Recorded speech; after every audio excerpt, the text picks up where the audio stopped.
Sudah siap ya, satunya sudah siap, dan insya Allah tentang ibadah pun sudah siap. Berapa kali manasik kemarin di Brebes? Sudah berapa kali manasik Pak? Sekali. Sekali manasik ya. Di Tegal sekali juga. Yang di Jakarta sudah ikut sekali ya? Ya insya Allah sekali. Nanti di Madinah sekali. Sekarang kita manasik sekali. Ya, hanya manasik singkat saja, memperkenalkan yang paling penting adalah rukun umroh. Jadi Bapak Ibu kalau misalkan melaksanakan ibadah, yang penting rukunnya harus terpenuhi. Saya sampaikan ibadah itu ada yang sah, sesuai ilmu fikih, sesuai syariat, rukunnya dikerjakan. Yang kedua ada ibadah yang mabrur, atau ibadah yang diterima oleh Allah. Apa syaratnya? Harus bertasawuf. Artinya ibu bapak harus menjaga hati. Ya. Kemudian yang ketiga ada ibadah mahjur. Apa ibadah mahjur? Harus lillahi rabbil alamin la syarika lahu wa bidzalika umirtu wa ana minal muslimin. Jadi ibadah sah diatur oleh ilmu fikih, ibadah makbul diatur oleh ilmu tasawuf, ibadah mahjur, ibadah diterima diatur oleh ilmu akidah atau ilmu tauhid. Jadi Bapak Ibu ketika melaksanakan ibadah selain sah, Ibu harus mempertanggungjawabkan supaya kita diterima ibadahnya. Karena wa ma khalaqul jinna wal insa illa liya'budun. Hakikatnya kita diciptakan Allah hanya untuk ibadah. Jadi ibadah jangan hanya sampai sah saja, tapi mudah-mudahan Allah terima. Tapi jangan sampai hanya diterima, tapi sampai kita diberikan pahala dari amal ibadah kita. Sia-sialah orang yang hanya melaksanakan pekerjaan tanpa ada imbalan. Betul tidak? Ibu bapak kerja tiap hari tanpa imbalan, kira-kira mau? Nah, kenapa Allah berikan wasari'u ila magfiratin mir rabbikum wa jannatin arduas samawat? Allah berikan langit dan bumi, surga itu seluasnya, tetapi hanya untuk yang bertakwa. Karena takwa itu tidak mudah. Takwa itu hahuna, takwa itu di sini. Apa artinya? Kita menata hati, mengenal diri. Kalau sudah menata hati kita dari sifat sombong, ujub, riya, takabur dan sebagainya, insya Allah kita akan tahu siapa diri kita. Karena ketika kita sholat, apa yang kita ucapkan awalnya? Allahu Akbar. Jadi kita itu kecil di mata Allah Subhanahu wa ta'ala, di sisi Allah Subhanahu wa ta'ala. Kalau kita merasa sombong, maka kita bukan makhluk Allah, berarti saingan Allah. Seperti itu. Jadi kita datang ke tempat suci, insya Allah bersihkan hati kita, tata hati kita supaya kita mengenal diri. Kalau sudah mengenal diri, maka insya Allah tidak akan ada ujub, riya, takabur maupun sombong. Sudah paham ya Bu ya? Kenapa kita butuh manasik? Supaya ibadah kita diterima, supaya ibadah kita dikabul, supaya ibadah kita sah, supaya ibadah kita diberikan pahala ganjaran yang setimpal. Pahala untuk haji dan umroh tiada lain kecuali surga Allah Subhanahu wa ta'ala. Laisa lahul jaza illal jannah. Tidak ada pahala yang terbaik yang Allah berikan kecuali surga yang Allah berikan untuk kita semuanya. Ibu bapak, beda pahala itu. Yang pertama ada ibadah badaniyah, yang kedua ada ibadah maliyah, yang ketiga ada ibadah qalbiyah.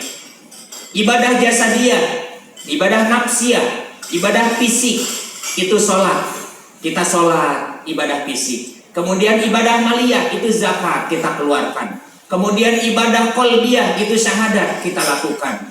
Menjauhkan dari hal-hal yang jelek, dari sifat-sifat yang ada dalam hati kita. Itu ibadah qalbiyah. Tetapi dalam ibadah haji maupun umroh, 3 ibadah tersebut ada. Dalam Ihya Ulumuddin disebutkan bahwa Imam Al-Ghazali memberikan kriteria ibadah itu dari 3, dan hanya ibadah umroh dan haji yang ibadah itu komplit. Ya ibadah maliyah ada, ibadah qalbiyah ada, ibadah jasadiyah ada. Dan disebut ibadah umroh itu ibadah intiqaliyah. Apa intiqaliyah? Adalah perpindahan. Kalau sholat kira-kira rokat pertama di sini Allahu Akbar. Rokat kedua pindah nggak? Rokat ketiga pindah nggak? Rokat keempat pindah nggak? Nah, ibadah umroh atau haji, tempat tawaf berbeda, tempat sa'i berbeda, tempat miqat berbeda. Itu disebut ibadah intiqaliyah. Jadi Bapak Ibu, ibadah intiqaliyah ibadah yang membutuhkan fisik. Di sini nanti ada yang memakai kursi roda. Mudah-mudahan minta ke Allah supaya kita disehatkan. Amin. Mudah-mudahan kita minta ke Allah supaya kita dilancarkan. Amin. Mudah-mudahan kita minta ke Allah, kita diberikan kemudahan-kemudahan, amin. Insya Allah. Jadi kita bergantung hanya kepada Allah Subhanahu wa ta'ala. La haula wa la quwata illa billahil aliyyil azim. Kita sandarkan diri kita kepada Allah. Kita tidak boleh mengandalkan fisik kita, Pak. Fisik kita Allah yang membuat. Gerak tangan kita pun Allah yang gerakkan. Kaki kita langkahkan, Allah pun memberikan langkah kita, kaki kita. Mata kita bisa melihat, Allah pun yang mendengar dan melihat, memperlihatkan mata kita. Dan semua itu atas karunia dan fadl dari Allah Subhanahu wa ta'ala. Jadi jangan mengandalkan diri, perbanyak kita hauqalah dan mengucapkan la haula wa la quwata illa billahil aliyyil azim. Semoga segala perjalanan rangkaian ibadah kita mulai saat ini sampai kepulangan Allah jaga, Allah berikan kemudahan, Allah berikan kesehatan, Allah berikan kelancaran, dan senantiasa seluruh rangkaian ibadah kita Allah terima dan Allah berikan pahala yang setimpal dengan apa yang kita lakukan, insya Allah. Amin ya rabbal alamin. Ini daun salam, daun katuh. Yang jawab salam sekarang rada ngantuk. Habis makannya biasa dari mulut turun ke bawah, tapi langsung turun ke mata, naik ke mata. Tapi insya Allah hari ini tidak ada yang ngantuk, tidak? Masih semangat? Takbir, takbir, takbir. Harus gitu semangat. Kita akan datang ke Baitullah. Jangan mengucapkan karena orang berbes labbaik Allahumma labbaik, labbaik kala. Jangan menghiraukan apapun itu. Atau ada orang yang dari Maluku labbaik Allahumma labbaik, labbaik la syarika lak labbaik. Biarkanlah mereka. Ada orang yang dari Karawang labbaik Allahumma labbaik, labbaik la syarika lak labbaik. Innal hamda wa ni'mata laka wal mulk la syarika lak. Tok.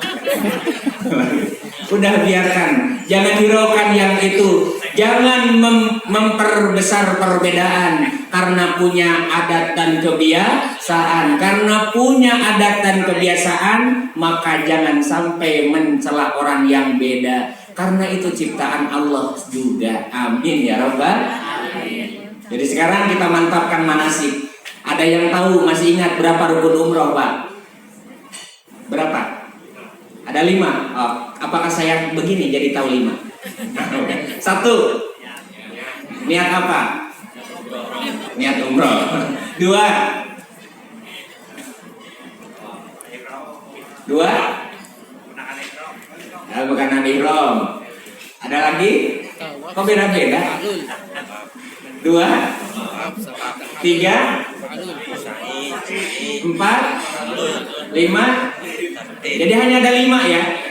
Karena kita umroh jadi hanya ada 5 rukun umroh. 1. Niat ihram di tempat mikot. Mana Ustadz mikotnya? Di mana kita mikot? Karena kita nanti dari Madinah, tempat mikot orang Madinah hanya di Dzul Hulaifah atau Bir Ali.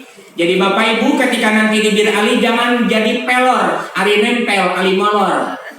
Ya, tetapi kita niat di sana labbaik Allahumma umratan wa ahramtu biha lillahi ta'ala. Itu niat ketika di tempat mikot. Ya, harus dilafalkan, beda dengan niat ketika salat. Kalau niat dalam salat adalah Allahu Akbar, ketika Allah baru niat dalam hati. Karena an-niyatu qasdu syai'in muqtaronan bi fi'lihi. Niat itu ketika kita melakukan pertama baru niat. Kalau sebelum niat namanya ngajam. Azam disebutnya. Tapi kalau niat itu ketika mau melakukan itu disebut niat. Dan niat umroh beda dengan niat yang lain. Niat umroh itu harus talafud bin niat, harus dilafalkan niatnya. Jadi ibu bapak ketika niat umroh nanti di Bir Ali ketika sudah duduk memakai kain ihram 2 helai, atas disebut ridho, bawah disebut izar, maka di sana lafalkan niat. Boleh ucapan labbaik Allahumma umratan wa ahramtu biha, atau nawaitul umrata wa ahramtu biha lillahi ta'ala. Harus biha, tidak bihi. Kalau bihi untuk haji, kalau biha untuk umroh. Labbaik Allahumma umratan, coba. Wa ahramtu biha lillahi ta'ala. Saya memenuhi panggilanmu ya Allah untuk melaksanakan ibadah umroh dan ihramnya karena Allah. Boleh yang pertama. Atau yang kedua, nawaitul umrata wa ahramtu biha lillahi ta'ala. Niat saya ibadah umroh dan ihramnya karena Allah Ta'ala. Dari sana ibu tidak boleh melakukan hal-hal yang dihalalkan sebelum niat ihram. Tadinya boleh pakai peci ketika bapak-bapak sudah niat ihram, maka pecinya dibuka. Yang tadinya bapak memakai celana dalam selempak, sekarang ketika niat ihram, maka bapak-bapak tidak boleh memakai selain 2 helai kain ihram, izar dan ridho tadi. Yang tadinya ibu-ibu tidak memakai kaos kaki bisa terbuka apapun, sekarang harus ditutup kecuali muka dan telapak tangan saja. Yang tadinya bapak gak nyaman kalau tanpa memakai minyak wangi, ketika mau melaksanakan ibadah umroh, ihram itu tidak boleh ada wangi-wangian. Aupil badan, aupil pakaian. Apakah di badan atau di dalam pakaian, terutama di pakaian. Yang tadinya ibu misalnya biasa-biasa, sekarang harus dijaga auratnya, terutama rambutnya. Jangan sampai ada yang keluar dari muka ibu. Ketika ibu-ibu nanti masuk ke hotel atau kemanapun, jangan memakai wangi-wangian ini, ditempelkan. Di Ka'bah nempel, kemudian pakai minyak wangi nanti, atau pakai sabun cuci ketika cuci tangan di perjalanan. Jadi itu tidak diperkenankan. Yang tadinya ibu boleh bercanda dengan suami yang bawa suami. Fala rafasa wala fusuqa wala jidala fil hajj. Tidak boleh ropas, tidak boleh busuk, tidak boleh jidal. Nanti ketika ada orang yang di kamarnya lampunya nyala, itu akan debat. Nanti ketika di kamarnya lama, di kamar mandinya, itu pun akan debat. Nanti kalau di kamarnya pingin di AC-nya besar, itu pun akan debat. Fala ropasa, engkau jangan sampai otaknya mesum, ya, berpikiran jelek. Wala pusuk, jangan berbuat pusuk, kejelekan-kejelekan, berbuat fasik. Wala jila, jangan engkau pernah bersilat lidah, atau jangan sampai berdebat. Itu ketika melaksanakan ibadah umroh. Suami dengan istri, gara-gara istrinya telat, papa ditunggu dari tadi, mama yang papa tunggu di 336, papa nggak datang, mama kesel. Sampai debat tuh suami dengan istri. Udah, sabar, wasbiru wasobiru, sabar dan tambah kesabaran. Jangan sampai ibu bapak gara-gara saling tunggu di pintu dengan suami istri, tetapi ibu dan suami akhirnya bertengkar gara-gara saling tunggu. Maka yang tidak bawa handphone, ikuti saja yang bawa handphone, supaya nanti ibu dan bapak ketika nanti ada yang lupa, itu handphone pasti saya akan memberikan informasi di handphone, di grup kita. Jadi ibu bapak ketika nanti ada informasi-informasi, coba buka handphone. Bukan berarti kepoan kepada handphone terus menerus, tapi ada hal-hal yang memang ibu bapak harus baca ketika di handphone itu, ketika melaksanakan di sana. Karena informasi keberangkatan, informasi persiapan, informasi kumpul dan lain sebagainya, itu akan disampaikan di handphone di grup kita. Jadi ibu bapak yang tidak bawa handphone atau yang handphonenya tidak diaktifkan, ya mungkin ikut ke jamaah yang ada handphone yang siap standby handphone. Bawa handphone tapi tidak dilihat-lihat juga percuma. Ya, itu yang pertama. Rukun umroh adalah niat di tempat mikot. Jadi jangan sampai ibu bapak sudah keluar dari tempat mikot, ibu bapak baru niat, maka kena dam. Apa damnya? Minimal ngasih makan 10 fakir miskin di sana. Atau kalau enggak, kita akan dikasih dam atau harus bayar dam, adalah menyembelih seekor kambing, atau menyembelih unta, atau puasa 3 hari di Mekah dan 7 hari di Indonesia. Tergantung damnya apa, melakukan pelanggarannya apa. Jadi untuk mikot tadi nanti kalau tidak dikerjakan Bapak Ibu, maka kena dam minimal puasa 10 hari, 3 hari di Mekah, 7 hari di Indonesia. Aduh repot Ustaz. Udah bayar aja dam. 10 orang fakir miskin bayar, kurang lebih sekitar 250.000 rupiah. 1 kali dam. Bayangkan kalau 10 kali dam, 2,5 juta buat bayar saja. Jadi usahakan Bapak Ibu ikuti instruksi, ikuti arahan supaya nanti sayang daripada bayar dam mendingan beli oleh ya seperti itu. Kemudian selanjutnya rukun yang kedua dalam ibadah umroh adalah apa Pak? Apa? Tawaf. Caranya tawaf, sebelah kanan ada lampu hijau. Sebelah kanan kita ada lampu hijau. Mohon maaf ya, boleh dipinjam ini ya. Boleh pinjam ya. Contoh, ini Hajar Aswad. Harus sebelah kiri kita pundak. Hajar Aswad itu harus ada di sebelah kiri, lampu hijau ada di sebelah kanan. Dan diawali di Hajar Aswad, diakhiri di Hajar Aswad. Finish dan start ada di Hajar Aswad. Tidak di rukun Yamani, tidak di rukun Sami ataupun di rukun Iraqi. Jadi harus di rukun Hajar Aswad. Karena ini adalah rukun dalam ibadah umroh. Tawaf pertama dari Hajar Aswad berakhir di Hajar Aswad. Bismillahirrahmanirrahim, Allahu Akbar. Kalau ini tidak bisa, kalau bisa dua-duanya tangan menghadap ke Hajar Aswad. Bismillahirrahmanirrahim, Allahu Akbar. Kalau tidak cukup satu, tapi ini arahkan ke Hajar Aswad. Bayangkan tangan kita ke Hajar Aswad, jangan ke depan apalagi ke sebelah sana. Tapi bayangkan tangan kita menyentuh Hajar Aswad. Maka setelah itu kecup dan cium. Kecup oleh apa Bu? Kecup oleh apa? Bibir. Cium oleh apa? Hidung. Jadi hidung dan bibir harus mencium dan mengecup. Jangan lebay. Nah, gak usah. Hajar Aswad. Jangan. Biasa-biasa saja. Gitu ya. Bismillahirrahmanirrahim, Allahu Akbar, Allahu Akbar, Allahu Akbar. Baru cukup saja. Istilah itu angkat kemudian kecup dan cium. Hanya di Hajar Aswad. Kecup dan cium. Nah, kecup oleh bibir, cium oleh hidung. Kecup dan ciumkan. Baru jalan. Bismillahirrahmanirrahim. Ikuti nanti pembimbing, kan dikasih receiver nanti, dikasih transmitter. Dengarkan saja. Walaupun saya tidak teriak-teriak, Bapak Ibu sudah bisa mendengar. Karena akan dikasih alat pendengaran nanti tambahan dari travel. Itu fasilitas dari Rivi Travel. Boleh tepuk tangan untuk kita semua. Nah, jadi tidak keras-keras nanti. Saya tidak keras-keras. Bismillahirrahmanirrahim. Ya, biasa pakai ini ya. Allahumma inni as'aluka imanan bika imanan. Tidak, tapi saya pelan-pelan. Bismillahirrahmanirrahim, kecuali yang budak. Bismillahirrahmanirrahim. Terang ikuti. Bismillahirrahmanirrahim. Allahumma inni as'aluka imanan bika wa tasdiqan bi kitabika wa wafan li ahdika wa tiban li sunnati nabiyyika Muhammadin sallallahu alaihi wasallam. Sampai beres putaran pertama di sini. Ini ya. Ini rukun di dalam Ka'bah itu Hajar Aswad, rukun Sami, rukun Iraqi, dan di sini rukun Yaman.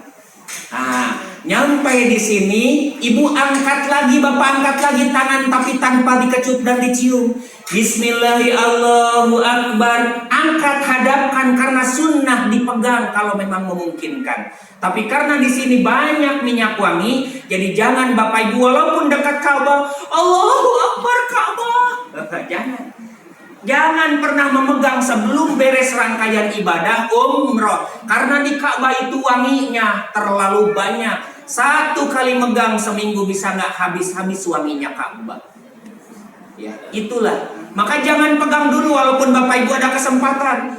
Dekat Ka'bah nih, ini Ka'bah ya Allah, ampuni ya Allah, Gusti. Nya sampai 100. Saking senangnya lihat Ka'bah pegang. Kemudian di sini ibu baru angkat tangan. Bismillahirrahmanirrahim, Allahu Akbar. Setelah angkat tangan jangan dikecup. Cukup turunkan kemudian baca doa yang kita hafal SD, TK sudah hafal. Doa apa? Sapu jagat. Kan ibu gitu ya. Jangan pulang tuh jadi haji robana. Kenapa haji robana? Tawab baca robbana atina fid dunya hasanah wa fil akhirati hasanah wa qina adzabannar. Saya apa doanya? Robbana atina fid dunya hasanah wa fil akhirati hasanah wa qina adzabannar. Kemudian doa setelah sholat di makam Ibrahim apa doanya? Robbana atina fid dunya hasanah wa fil akhirati hasanah wa qina adzabannar. Kemudian setelah kita tawab, setelah kita sa'i, ketika di Hijri Ismail apa doanya? Robbana atina fid dunya. Jadi pulangnya haji robbana. Karena bacaannya terus ya, doa ante Robbana atina fid dunya hasanah. Ya. Robbana atina fid dunya hasanah, baca dari mulai rukun yamani sampai rukun hajat aswad. Robbana atina fid dunya hasanah wa fil akhirati hasanah wa qina adzabannar. Wa adkhilna jannata ma'al abrar ya azizu ya ghaffar ya rabbal alamin. Baru sampai sini langsung. Berarti satu putaran penuh. Bismillahi Allahu Akbar, Allahu Akbar, Allahu Akbar. Bacaan lagi ikuti pembimbing. Putaran kedua sampai sini. Baru angkat lagi Bismillahi Allahu Akbar. Setelah itu Robbana atina terus. Ini berarti baru 2 putaran. Ibu pas mau putaran ketiga di sini gak kuat. Pelepas kentut. Gak kekemot. Ibu akhirnya, Ustaz maaf, batal kenapa? Kentut. Ibu-ibu gitu ya, kentut. Sambil ditutup itunya bibirnya bilang kentut. Kentut Ustaz. Ya udah, wudu. Karena at-tawaf kas-sholat. Tawaf itu seperti sholat. Bapak kalau batal ketika tawaf maka wajib wudu. Ustaz gimana kalau jauh? Ada di sana di pinggir-pinggir, minta ke mutawif. Nanti saya akan berdua dengan Ustaz Ahmad Zazuli. Maka ibu wudu dengan air, memakai air zam-zam. Ustaz itu berdesakan susah sekali. Boleh kita tayamum ke belakangnya jamaah yang lain. Maaf Pak, boleh berdiri Pak. Ini kan lagi pakai menghadap ke sana. Nah, ketika kita boleh tayamum, boleh tayamum atau nanti ibu atau bapak wudhu dulu di tempat air zam-zam, kemudian tayamum. Tayamum sudah tahu ya, sudah bisa ya.